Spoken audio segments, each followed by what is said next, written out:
കാണം വിറ്റും ഓണമുണ്ണാൻ ശീലിച്ചവരാണ് നമ്മൾ മലയാളികൾ. അതുകൊണ്ട് തന്നെ തീവില കൊടുത്തും സാധനങ്ങൾ വാങ്ങാനും മലയാളി തയ്യാറാകുന്നു. കേരളത്തിലെത്തുന്ന പച്ചക്കറിയുടെ യഥാർത്ഥ വില തേടി ഞങ്ങളുടെ പ്രതിനിധി കർണാടകയിലെ ഉദുൽപേട്ട് സന്ദർശിച്ചു. ഞെട്ടിക്കുന്നതായിരുന്നു അവിടെ നിന്നും ലഭിച്ച വിവരം. മലയാളികൾ കൂടുതലായി ഉപയോഗിക്കുന്ന ചില പച്ചക്കറികളുടെ തമിഴ്നാട്ടിലെയും കർണാടകയിലെയും വില നിലവാരം ഇങ്ങനെ: തക്കാളി 2 രൂപ, ഉള്ളി 5 രൂപ, ഉരുളക്കിഴങ്ങ് 3 രൂപ, കാബേജ് 3 രൂപ, വെണ്ട 6, ബീട്രൂട്ട് 4 രൂപ. ഈ വിലയ്ക്ക് തന്നെയാണ് കേരളത്തിലേക്ക് പച്ചക്കറികൾ അയക്കുന്നതെന്ന് വ്യാപാരികൾ സാക്ഷ്യപ്പെടുത്തി. എന്നാൽ ഈ പച്ചക്കറി കേരളത്തിലെ വിവിധ വിപണികളിൽ എത്തുമ്പോൾ വില 3ഉം 4ഉം ഇരട്ടിയാകുന്നു. കേരളത്തിൽ ഏറ്റവും കൂടുതൽ പച്ചക്കറി വില ഉള്ളത് തിരുവനന്തപുരത്താണ്. അന്യ സംസ്ഥാനങ്ങളിൽ നിന്നും തിരുവനന്തപുരം പാളയം മാർക്കറ്റിൽ എത്തുന്ന പച്ചക്കറിയുടെ വില ഇങ്ങനെ: തക്കാളി 26 രൂപ, ഉള്ളി 40, ഉരുളക്കിഴങ്ങ് 30, കാബേജ് 20 രൂപ, വെണ്ട 30, ബീട്രൂട്ട് 20 രൂപ.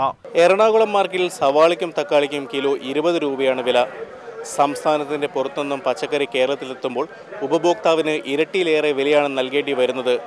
ഇടനിലക്കാരെടുക്കുന്ന കമ്മീഷനാണ് വില ഇത്രയധികം വർദ്ധിക്കാൻ കാരണം. എറണാകുളം ജില്ലയിൽ കഴിഞ്ഞ ആഴ്ചയെ അപേക്ഷിച്ച് വില അല്പം കുറഞ്ഞെങ്കിലും ഇടനിലക്കാരുടെ ഇടപെടൽ വില ഉയർന്നു തന്നെ നിൽക്കാൻ ഇടയാക്കുന്നു.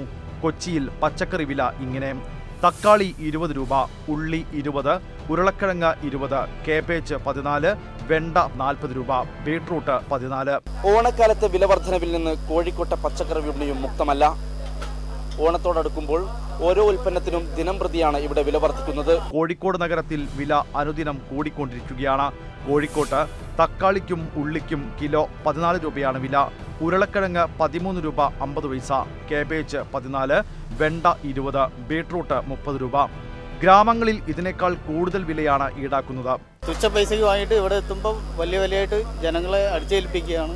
വിലക്കയറ്റം തടയാൻ കർശന നടപടികൾ എടുക്കുന്നു എന്ന് സർക്കാർ പറയുമ്പോഴും ഓണക്കാലത്തെ കേരള വിപണിയിലെ വിലക്കയറ്റത്തിന്റെ നേർരൂപം ആണിത്.